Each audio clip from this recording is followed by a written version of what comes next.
Hey folks, look what I picked up the other day.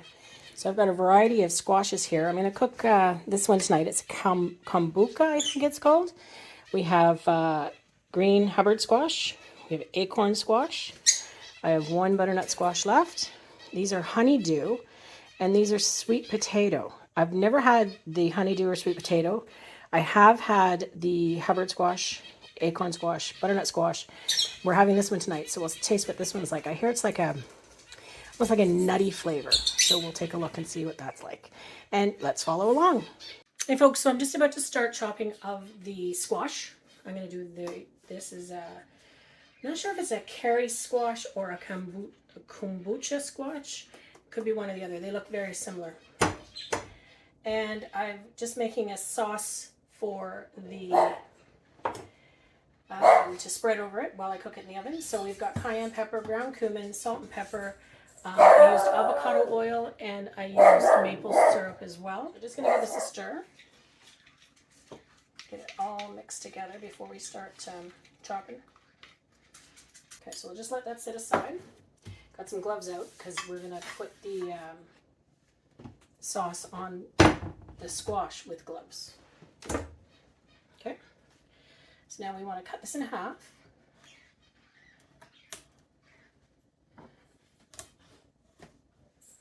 I've got the right knife. I think I do.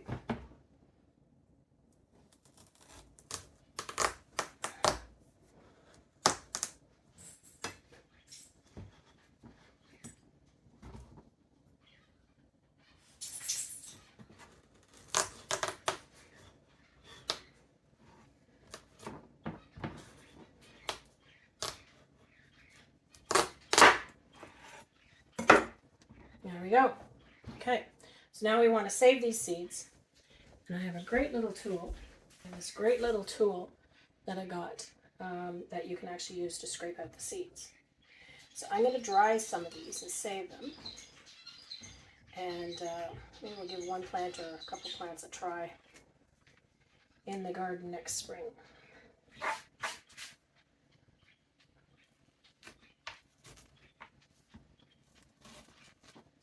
There's a soft spot on the inside, so I'll just peel that away when I get there.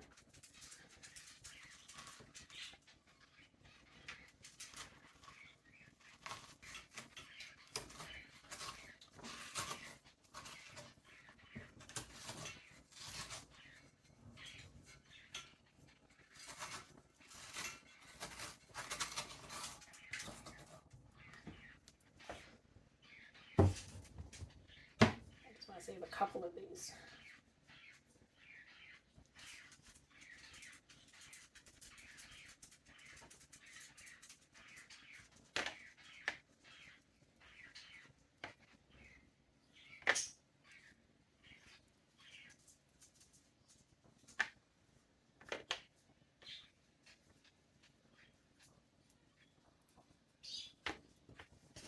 Okay, so there we go.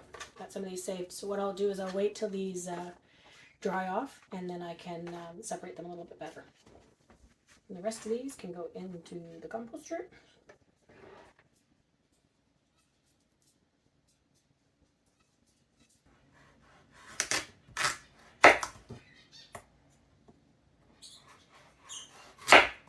There we go. Okay, so now I want to get a tray out.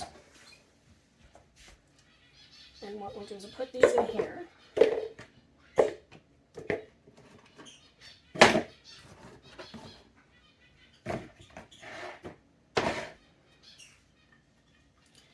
Sauce a little mix again. Make sure everything's well mixed in there.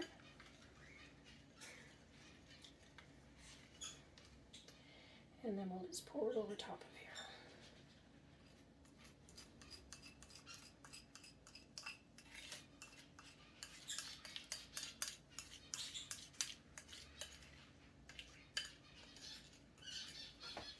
All right, then we're going to get messy. We're going to put some gloves on.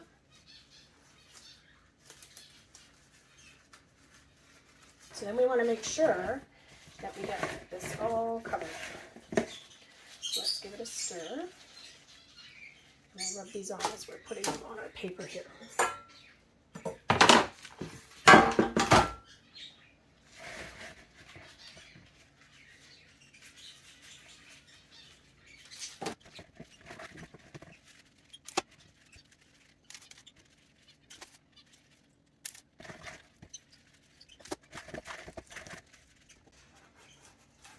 They will shrink up as they cook a little bit, so I'm not worried about them touching. Okay, and then we do have still a little bit of sauce in the bowl, so we're just going to take that and we're just going to make sure we get some of these other pieces that didn't get enough sauce.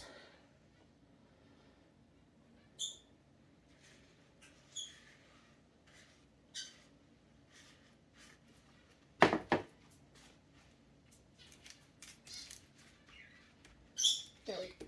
Okay, so now 425 for about 30 minutes.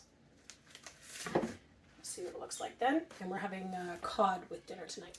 Okay, and there we go. This has been in the oven for 30 minutes, so it's nice and soft now. Now, you can eat the skin, as I said, so let's give this a try. It's just come out, so it will be extremely hot. But you know me. Oh, look at the caramelization, too. That would be the maple syrup.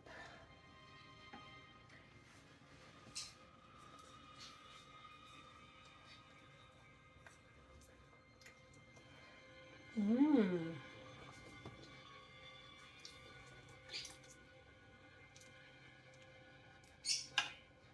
Well, it does have a little kick to it because of the cayenne pepper. It's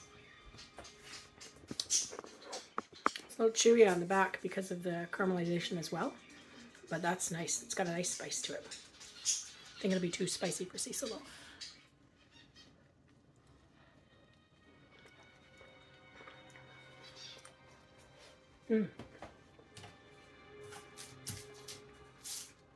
Yeah.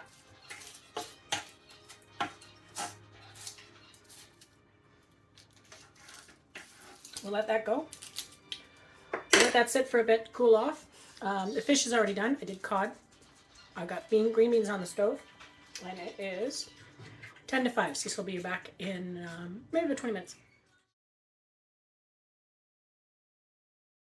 Hey folks, Editing Teresa here. I just finished editing the video and I completely forgot to say thanks for watching. Enjoy. If you have any questions, let me know. Don't forget to like and subscribe, and comments and liking the videos really helps with my algorithm with YouTube as well. I hope you enjoyed it. We'll see you soon.